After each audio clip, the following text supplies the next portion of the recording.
Tuhan, kita hari ini bincang-bincang di seputar keasikan di dalam berteologi dan beriman kepada Tuhan.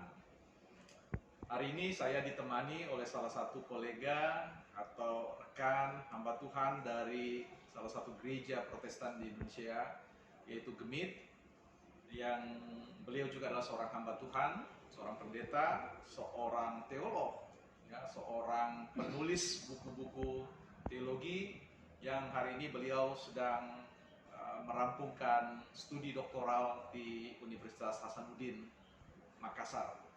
Kita akan ngobrol dengan beliau soal buku-buku yang beliau tulis. Ini ada teologi itu asik, dan kemudian yang sebelahnya adalah beriman itu asik. Nah, kita akan coba cari tahu sebenarnya apa yang menjadi keresahan beliau di seputar persoalan teologi dan iman.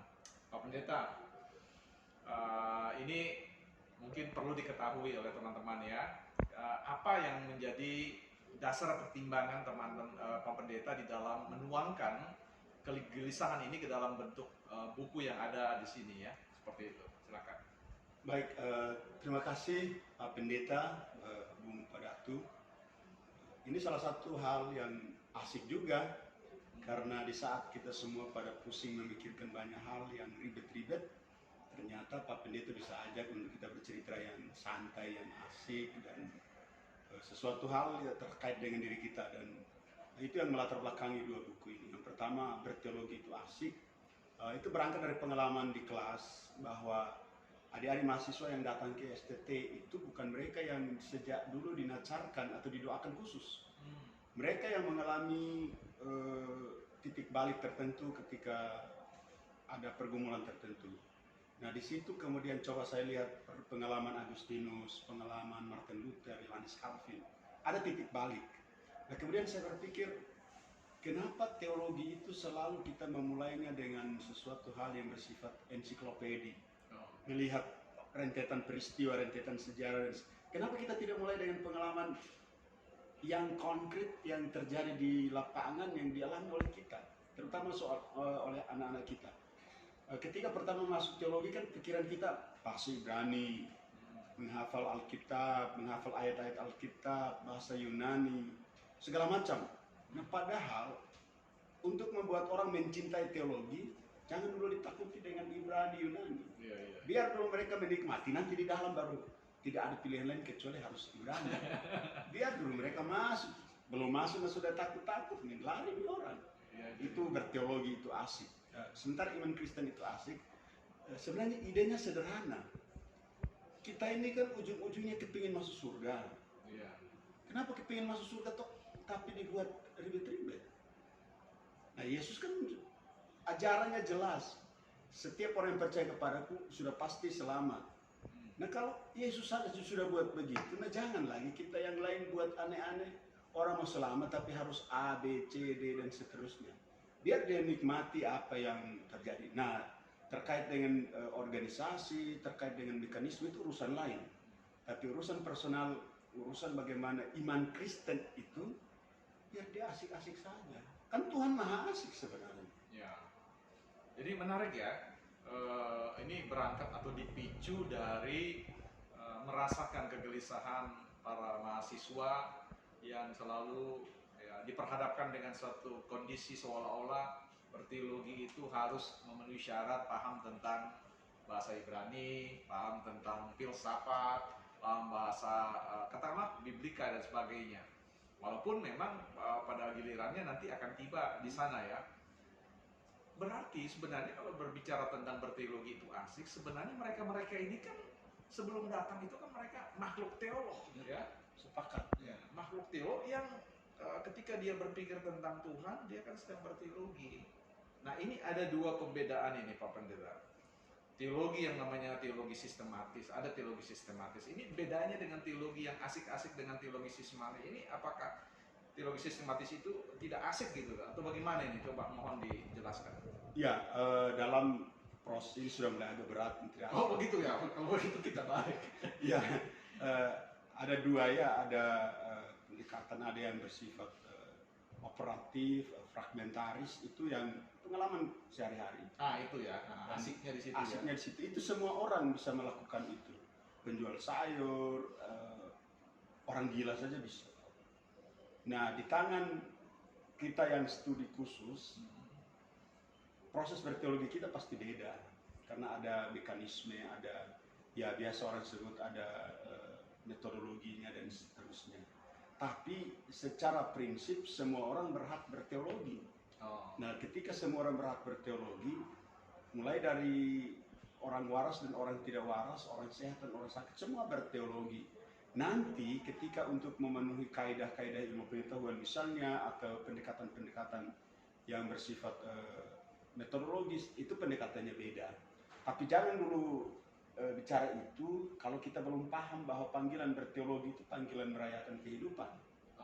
Nah, panggilan merayakan kehidupan itu adalah panggilan untuk semua orang. Nanti ketika dalam perjalanan itu ada yang mesti memenuhi kaidah tertentu, iya. Tapi ada yang harus jalan seperti ini, iya. Poinnya adalah jangan mengawali dengan memberikan pemahaman bahwa berteologi itu sesuatu yang ribet, plus susah, plus berat-berat. Teologi itu asik-asik saja.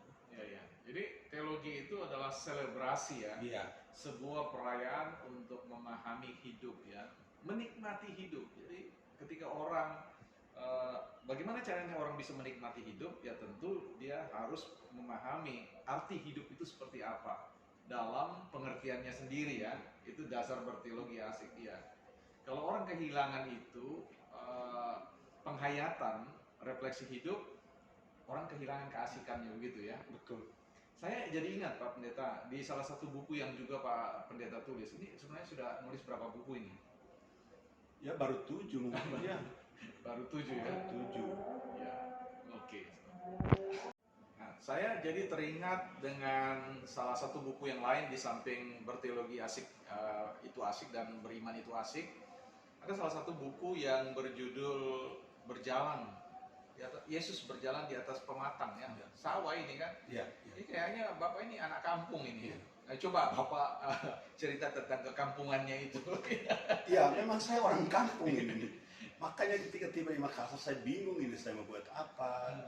Dan dalam proses bingung itu saya belajar dan banyak hal itu yang kemudian saya secara tuliskan juga di berteologi itu asik. Sebenarnya saya lebih cocok jadi pendeta di kampung. Dan lebih menikmati di sana, tapi karena kita diatur oleh sistem gereja kita, ditugaskan ke STT Intim oleh Sinode, ya ikut saja. Tapi soal buku Yesus berjalan di atas pematang itu sebenarnya pengalaman saya ketika melayani di Mamuju, Sulawesi Barat. Saat itu dalam perjalanan menuju ke rumah seorang warga jemaat, saya melihat ada satu barisan ibu-ibu membawa tempat untuk memetik coklat. Mereka lewati pematang sawah itu. Saya kemudian merenung, seandainya Yesus yang berjalan itu, pasti dia akan melihat ibu-ibu dan dia pasti ajak mereka mengobrol tentang kehidupan. Itu yang pertama. Yang kedua, setelah peristiwa itu, malamnya itu saya mendengar ada seorang pendeta yang khotbah tentang bagaimana Yesus yang latar belakang orang tuanya itu tukang kayu, tapi dia memerintah Petrus untuk melepaskan jala itu jauh lebih ke dalam. Logikanya tidak nyambung. Nggak ada latar belakang. Nggak ada latar belakang nelayan, dia khusus Petrus untuk lepaskan lebih ke dalam lagi. Nah, saya berpikir Yesus bisa lakukan banyak hal tanpa melihat itu, tetapi dalam perspektif ini dia mau menyampaikan bahwa bukan soal saya ini anak nelayan atau tidak. Tapi kalau hanya cuma pancing di pinggir-pinggir itu, ya ikannya juga pasti kecil-kecil. Nah, karena itu jauh lebih ke dalam. Kemudian hal berikut yang kemudian melatar belakangi buku itu adalah untuk mendapatkan hasil yang luar biasa dalam proses bekerja itu, ya perjalanan bersama menuju kebun yang terinspirasi itu bisa melewati berbagai hal dan bisa melewati berbagai jalan. Dan kita sendiri yang biasa bilang Yesus itu harus lewati karpet merah, apa segala macam. Nah, Yesus bisa lewat itu pematang Itu sawah. ya. Jadi memang tidak ada yang namanya teologi yang eksklusif ya. Keasikan sebuah teologi itu yang kalau saya dengar itu bagaimana kita menyapa ya, menyapa orang yang ada di sekitar kita dalam pekerjaan kita saat kita menanam padi, ya memetik coklat, kopi dan sebagainya. Tetapi ada jenis teologi yang keasikan itu bukan hanya juga di tepi-tepinya ya, tadi memancing di tepian, tetapi perlu untuk jauh lebih dalam lagi ya, lebih jauh lagi. Artinya kalau bercakap-cakap dengan orang lain, ini kan peristiwa berteologi kelihatannya ya. Jadi jangan hanya sekedar ngobrol-ngobrol sederhana. Artinya jangan ngobrol dalam waktu yang singkat. Usahakan ada ikatan batin yang tercipta dalam sebuah komunikasi yang lebih panjang. Kalau dalam hubungannya berteologi dalam konteks bagaimana relasi dengan Tuhan ini seperti apa diterjemahkan Pak Pendeta?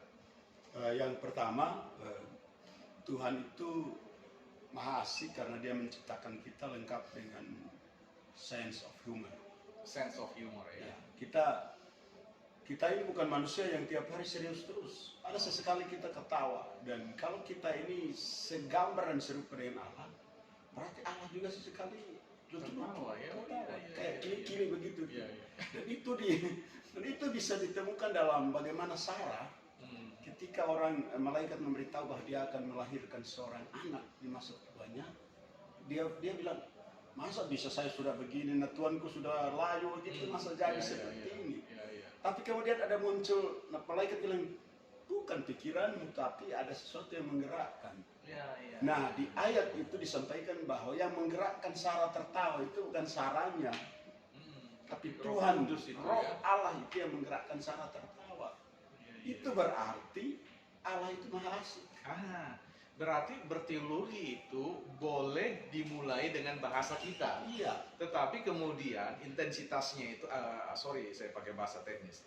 Lebih ke jauh itu orang harus kemudian menggantikan pikirannya menjadi pikiran Allah. Iya. Nah, itulah keasikan berteologi ya. Wah, luar biasa teman-teman.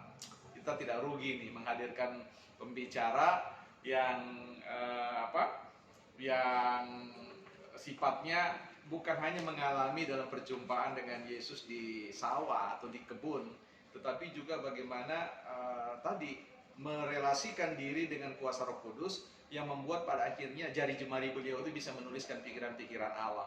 Itu asik sekali. Sangat asik. Iya. Jadi ada tawa yang digerakkan oleh manusia, tapi ada tawa yang digerakkan oleh ini ya, oleh dimensi ilahi ya. Teman-teman, semakin asik. Tapi tidak asik lagi kalau teman-teman tidak membaca buku-buku beliau. Paling tidak ini buku bisa Anda dapati dengan menghubungi beliau. Dan juga ini iman Kristennya itu asik. Teman-teman bisa dapatkan melalui saya juga, kontak dengan saya atau beliau secara langsung. Dan masih ada beberapa buku-buku tadi yang dikatakan ya lebih dari 7. Dan ada beberapa naskah yang sedang dipersiapkan. Pokoknya rugi kalau teman-teman tidak bisa mengakseskan diri dalam buku-buku ini. Jadi kita stop di sini teman-teman. Kalau teman-teman tidak menggali secara personal, nanti kehilangan keasikannya ya. Jadi berjalanlah bersama dengan beliau dalam buku ini untuk menemukan Tuhan dalam kehidupan sehari-hari. Kita akan jumpa dalam perbincangan-perbincangan yang lain. Saya Wispet dan beliau Pendeta Henry Kusnayos. Sampai jumpa di kesempatan yang lain. Tuhan memberkati.